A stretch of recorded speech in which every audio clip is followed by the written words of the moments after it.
Hello, welcome to The Soft Life with Chrystal and Megan. This episode is powered by the Northway edit. Hi, Rachel. Hi. Hello, welcome. Thank you so much for having me on. Thank you for coming. Okay, so I met Rachel we were at a beauty event a couple years ago now. Yes. And I remember seeing you because you were wearing this beautiful dress. It might have been a nap dress, It maybe. was. I have a photographic memory when it comes to outfits. It's so useless. But you looked so pretty and fresh. You were like gleamy skinned. Like you looked just like drenched in summer. I don't think it even was summer, but your skin was just glowing. And you were wearing cute little ballet flats and you just looked gorgeous. And we started talking and your story was incredible. You know, you talk to people about these things, whatever, but you were so interesting. Thank you. And your story just like flabbergasted me. So Rachel has a company. She's the founder of the Northway Edit. It's a company that does beauty consultations to clean up people's beauty routines. Exactly. So literally you like dump out products on or medicine cabinets. You dump them out on a table and go through them with your clients and pull out products that have ingredients that are not clean or suspect. That's exactly right. That's the core of it. Well, tell us like how it works. Like who are your clients? Is it, in person versus Zoom? I would say mostly women are my clients, but I'm open to men and everyone of all identities. And how it works, I would say most of my clients are, I would say 50-50 in terms of in-person and online, but that's essentially it. We dump everything out. I look at everything. I'm not only looking for like bad or like what I wouldn't want my clients using. I'm also looking into their lifestyle. Do they travel? Are they expecting? Are they skeptical about clean beauty? Are they influencers who have a ton of product and they're just looking to just cut through and just like what actually works? What should they be using? And so I do that edit. I ask a ton of questions. I'm taking notes. And then I go back to my office and I create a deck for them. And it'll have, I love imagery. So I include images of the products that I'm suggesting and also links to each product so that they can click right in and shop either online or at least see the product. I also create a listing based on where they live of estheticians and massage therapists. Oh, love that. Or even nutritionists. So it's not just products, it's also experiences that I think will benefit the client. Yeah. Okay, so I have to ask, how do you get into a job like this? Like, I didn't even know it existed. And I am definitely more of the basic person when it comes to this. And Megan is right, your skin is bloody amazing. Oh, it's crazy. So like, first, what is esthetician? How did you even get into this? And what is clean beauty? So there's really two buckets here. So I've always loved skincare. I've always loved rituals. My mom was a Clinique woman. And so she would, like in high school, I was on the 3-step routine, like all of these things. So I've always had an affinity for wellness and even plants and vegetables and all these things. Yeah. I was working in the clean beauty sector. I worked at Cat Beauty, Full Lane. These are like clean beauty retailers that are just amazing. And 10/10, which is a nail concept that had like a retail shop and they were also doing nails. And that's where I kind of got into and really introduced to clean. And like this was back when like the Rodin oil, like if you remember Linda Rodin's oil. Oh my God, yeah. Back in the day. Back in the day. And then fast forward to the pandemic, I was expecting my second child and something told me to just do a self-breast exam. And I felt a lump on my right breast and was diagnosed at 7 months pregnant with what they thought was early stage 2. And after delivering, which by the way, I delivered during the week of January 6th. Whoa. Which was just crazy. Yeah. And I really had no idea what was going on in the hospital at that time, but had the baby was healthy, was born a month early and thankfully didn't have to go into the NICU, but I got more testing done and they upstaged me to an early 4. Whoa. Wow. It had gone to my liver. And so... New mom. Yes. New mom. Like just delivered. Just delivered. Had a 3-year-old at home. And I got the idea for the Northway Edit when I was working for Cat Beauty because I wanted a service or something that wasn't tangible. I wanted some sort of service. So jumping ahead to remission, 9 months later, I thankfully got into remission. And I said, you know what? I'm going to do this Northway edit thing. Yeah. I'm going to take my work experience in clean beauty and my health journey and put it together. So that's kind of how it came into being. Yeah, I love that. Well, first of all, we want to hear your take on what the soft life means to you. Yeah. Because I mean, this story, right? Like you had to make such intentional shifts to get to where you are now in remission and being healthy. Like you became vegan. Yes. And I mean, you started a company and part of the ethos is that company is to, you have to slow down enough to care about going through your beauty products and cleaning them up. Yeah. So I just feel like you know something. Oh, man. You definitely know something. And then you're also a mom of 2 and you're an entrepreneur and you have a full plate. Yes. And you're in remission, which I'm so happy to hear. But that's still a big thing to be thinking about all the time. All the time. And because it was advanced when they found it, this is a lifelong treatment schedule. So it's not like 10 rounds of this and I'm done. Right. It's really for me a lifelong marathon, really. And with the soft life, like what is soft life or how have I implemented it? Really, it's like stopping everything and saying, wait a minute, I'm not going to be around much longer if I don't slow down. Wow. Seriously. And overnight, I visited a few, like an integrative doctor and a functional medicine doctor, and they both were in agreement that a plant-centered approach really would benefit me due to the type of disease it was. And so overnight, I just eliminated the sugar, the dairy, meat. And I don't think those things are bad, but I know what I need to do for my disease. Yes. And it's working. It's working. Yeah. And also adding in traditional Chinese medicine and other Ayurvedic herbs have been life-saving. Yeah. And clean skincare, I guess, obviously. Definitely. And back to your question. Yes. Clean skincare is funny because there's not really a definition because it's not a regulated thing. Exactly. But what does clean mean to you? And something I want to add as well to that question is, for people who are not in this world, it can also sound like a buzzword. Yeah. Like clean for sure. beauty, Greenwashing. like greenwashing, Jargon. So really at its core and at its essence, what is it? I go back to my time at CAP because what I loved about that experience was, we had clients coming in like, what shouldn't I do? But Carrie Lynn and Cindy were brilliant in really leaning into what you can do. And that's an approach that I've really taken is, yes, there are certain chemicals like dimethicone. You'll see that in a lot of hair care products. But I try to empower people to learn how to read an ingredient label. So flipping it over and first of all, how many ingredients do you see listed? So overwhelming. The fewer, the better, number one.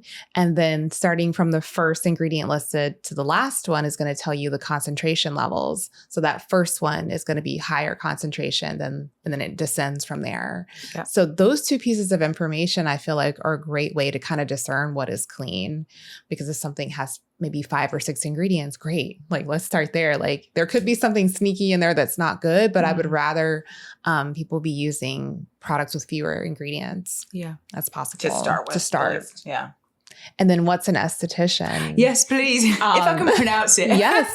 I think they just call it something different to be dermatologist. Well, it's a facialist. It's someone who does facials. It's just, Oh, great. Oh, I'm here for that. Yeah. Right? Definitely. So they work in the art of aesthetics. And, Okay, brilliant. Now, I love that you really have decided to offer like such a tailored service and then integrate all of your experiences from like your growing up and having that ritual with your mother to also your professional experience and also the personal experience as well. Do you ever worry about coming off as being like fear mongering? Like, because it's very real that there are harmful ingredients in skincare. There's reports on it. There's studies. There's, New York Times articles on those reports. If people want to check it out, it's real. Yeah. Very real. But do you ever worry about that? Like, I personally don't worry about it. Because I try to just approach it from that. Let's think about all the things you can do. Yeah. And by doing that, I try to not like stress the client out. Like, oh, she's taking away all my things. I'm adding things into your ritual that are going to support you there, and just try to add in like, let's add plants. Let's add this beautiful product to your ritual. And okay, tell tell us how to get skin like you. Oh man. Maybe how about I know, right? But how about this? Like, I think a lot of people listening are probably like us. Like, you know, they're tired and happy with life, but tired and, you know, want to look like you know, plumped and juicy and natural and fresh. Yeah. Like what is your like sort of favorite routine for that? Oh man, there's a few items and I brought a few with me today. Yes, please. Tell us about them a bit, please. We'd love to know. Absolutely. This is the Maxime Intuitive Mist. And just from plumping and just some instant hydration, literally, I just love to just mist a bit of this on the face, like slow. It's really beautiful. And I use this really as a second step in my cleansing routine. They have a beautiful cleansing oil that I'll start with first. Then I'll go into the intuitive. Tell me a bit more about that. So why would someone want to use that? First of all, when you wash your face, you're kind of like offsetting the pH in your skin. So by using a toner or a mist, it's going to help to bring you back into balance. Okay. Then you can go into your SPF creams and serums. Right. So I think of a hydrosol as a vehicle to that third step in your skincare ritual. Right. So I love the Maxime face oil cleanser and also the Maxime Intuitive Mist that I just showed you. And I'm also launching something. Which is a toner. So it'll be kind of in the land of hydrosol toner land. It's called the Ginger Toner. And Ginger, fantastic name. Oh, thank you so much. Ginger. We're obsessed with ginger. Why is it called ginger? It has ginger in it? Oh, it does have ginger in it. Rose, chamomile, and aloe. Ooh. Delicious. And what a combo. Yes. Yeah. My daughter's nickname is Ginger. And so it's a little nod to her. My children are such a light. And that's how I'm able to get through the grind of just treatment and just the ongoing everything. So I really wanted to honor them that way.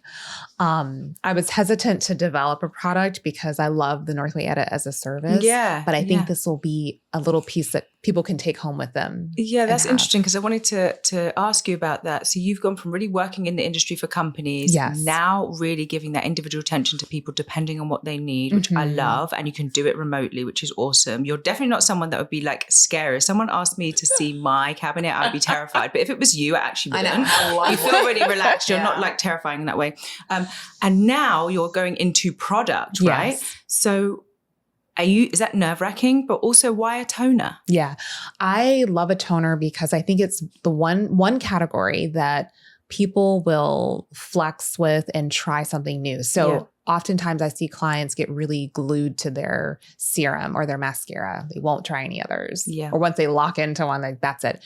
But with toners and hydrosols, I find people more open to try and experiment and layer and have multiple ones. So you can have the Maxime hydrosol, you can have the ginger toner. I also use the Dr. Al-Qaeda's the gel. It's called a clarifying gel, but it's a toner. Why should people buy your toner? What is it about it that you feel that's going to give people a special edge? Again, I love the fact that you come from the business side, the personal side. You know, you really know like humans, right? Yeah. And you really know product. So this is fantastic. You launched a product, but like, what do you think? What's your special element that you're bringing? I'm bringing simplicity. And so for people who are confused, lost, maybe not that interested, but like someone told them they should, this is for you. It's an entry-level toner and it's for everyone. Great. Well, okay, there's all this research out there that that skincare or personal care products marketed to Black women, right? Mostly hair care has like the highest concentrations of problematic ingredients. By problematic, I mean like toxic, endocrine disruptors and things like that. Yes. Does knowing that like influence who you try to work with maybe or reach out to? Or I know your service is for absolutely everyone. Yes. But yeah, does that ever come into play? And it's really, I would say a pillar. It was one of the reasons why I started the Northway Edit. Is because, you know, prior to this, my girlfriends would reach out, hey, Rachel, what do I use? Or send me a picture. Is this good? You know, right. Yeah. You know, that's me. Exactly. Oh, you were like the skincare or the beauty person go-to. I'm the beauty person go-to in the group chat. And Black women in particular, I mean, I love Black people. I love my community and I want to help them. And I have so many friends, colleagues, old coworkers, classmates who still don't know. Yeah.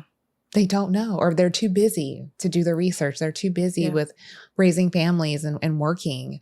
So my service is for them.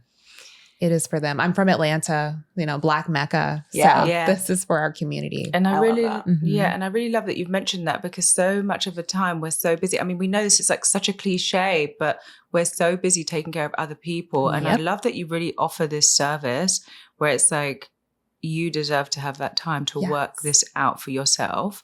You're going to make it simple for them. That's right. And off you go, and you're sort of there to support them. So I think that's like really awesome. And I think more and more of us like need to be doing that. Absolutely. Because I didn't even know this service existed. Right? Man. I know. It's like a really beautiful service. Thank you and so very, much. Affordable and accessible. So I'm just so glad you're doing that and you found that.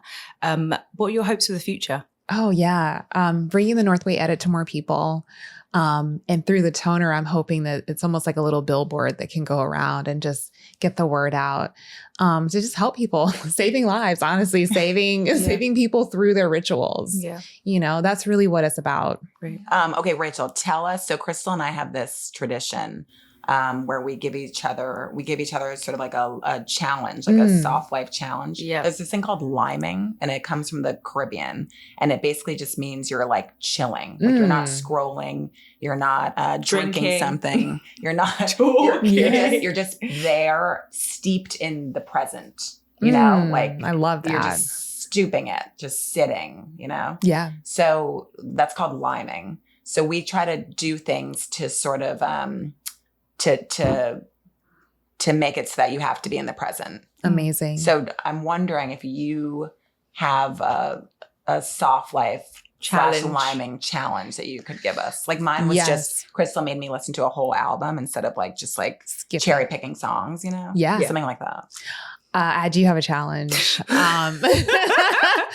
I challenge each of you in the morning when you wake up to not engage with technology for the first hour of your day. Okay. Oh shit. That's a good That's a challenge. good one. Yeah. I'm glad. That's actually good. You've really taken it up a notch, actually, with our challenges. That is a good challenge. An Okay. hour. An hour. Okay, that's actually hard. An hour. And the listeners and the viewers, you have to do that as well. Yes. Yeah. 1 hour, that is hard, but I like that I like it actually. too. So the Let's do next it. one is going to be quite hard for time you, we'll- by the way. You're going to get a hard one next. Thank you so much. Thank you, Yes, Rachel. It's thank so you. good to see you always. Good luck with everything, and we're really excited to see where you go next. Thank you so much for having me. Thanks for watching and listening to Soft Life. That was our guest, Rachel Cook Northway. She rules. And follow us on Instagram at SoftLifeNYC. Thank you. Bye. Bye.